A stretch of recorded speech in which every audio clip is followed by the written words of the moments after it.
Haben Sie diesen Skandal auch mitgekriegt? Das hat letztes Jahr angefangen und das wird sich noch lange hinziehen.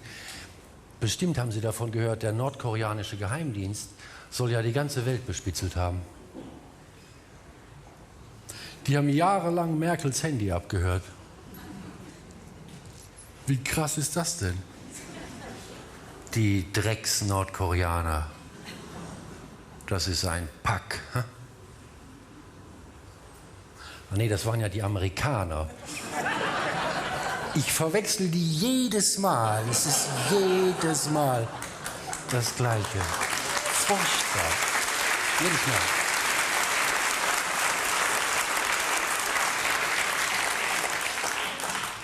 Nee, genau, die Nordkoreaner, die waren das mit Vietnam, diese Entlaubungsaktionen. Genau, Agent Orange, das ganze Zeug.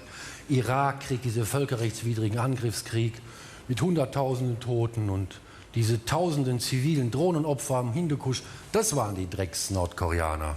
Genau. Nee, das waren auch die Amerikaner. Nee, die Nordkoreaner, genau, das waren die mit Monsanto und Halliburton und BlackRock, genau, und Todesstrafe und Foltergefängnisse. Das waren die Drecks-Nordkoreaner, genau. Nee, das waren auch die Amerikaner.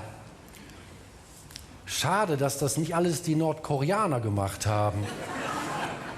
Wir hätten jetzt so ein gut begründetes Feindbild, so eine schöne, begründete Nordkorea-Feindlichkeit und nicht diese vollkommen irrationale Amerika-Feindlichkeit, diese vollkommen unbegründeten, dumpfen Ressentiments dauernd gegen Amerika, wo keiner weiß, wieso. Absurd. Nee, die Nordkoreaner, genau. Das haben die Nordkoreaner. Die haben diese ganze Spionagesoftware an diese ganzen Diktaturen verkauft, von China bis Bahrain, damit die ihre Oppositionellen in Ketten legen können und die Dissidenten finden und platt machen können. Das waren die Drecks-Nordkoreaner.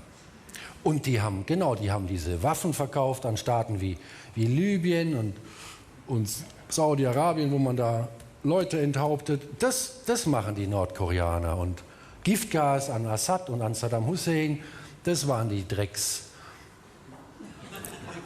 Nee, das waren ja wir. Das waren ja wir. Das waren ja wir.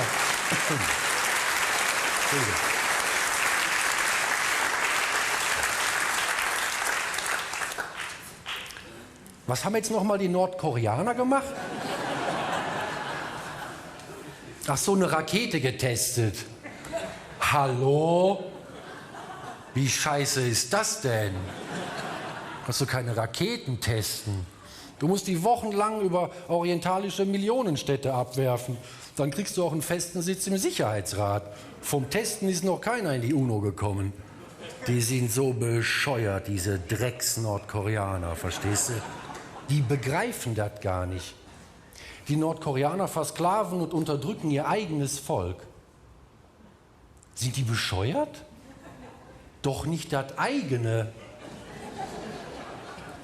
Sehen die nicht, was wir seit 600 Jahren machen, die Europäer? Wir versklaven, unterdrücken alle Völker, die nicht schnell genug auf die Bäume kommen.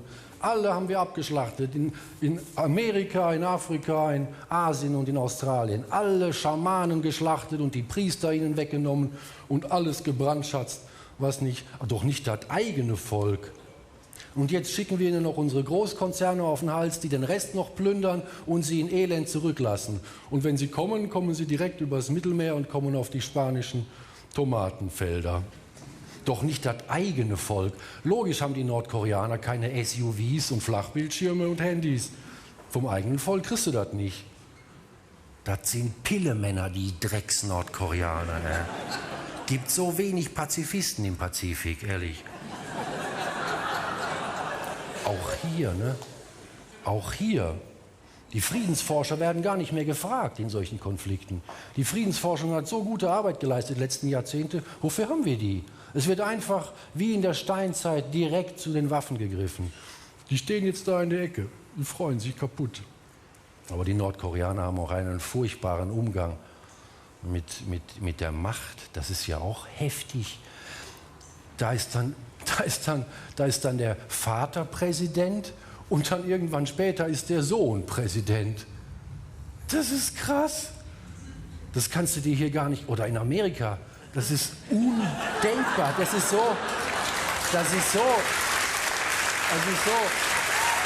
wirklich, stell dir vor.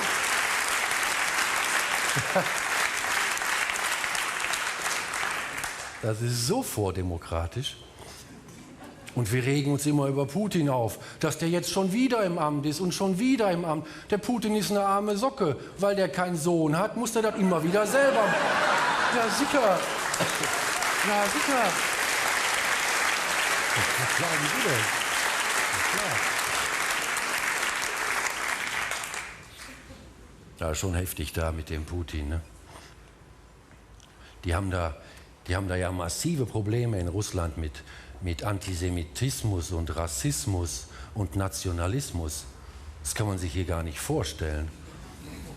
Meinen Sie, was hier los wäre? In Russland, alle naslang werden da irgendwelche jüdischen Friedhöfe geschändet und werden Synagogen und Moscheen bedroht. Meinen Sie, wie hier die Bevölkerung sich vor jüdische Friedhöfe stehen würde, wenn das irgendwie hier so passieren würde? Die Regierung würde massiv dagegen. Da in Russland, da gab es Nazis, Neonazis, die haben über Jahre haben die dauernd Leute erschossen und dann kam das raus und dann haben die in Russland da die Akten geschreddert und sowas. So läuft das da in der lupenreinen Demokratie. Undenkbare Zustände. Undenkbar. Man kann jetzt nur hoffen, dass der Putin nicht so ein Psychopath ist wie der Bush, sonst sieht Kiew demnächst aus wie Bagdad. Das kann niemand wollen. 40% aller Russen halten Homosexualität für eine gefährliche Krankheit.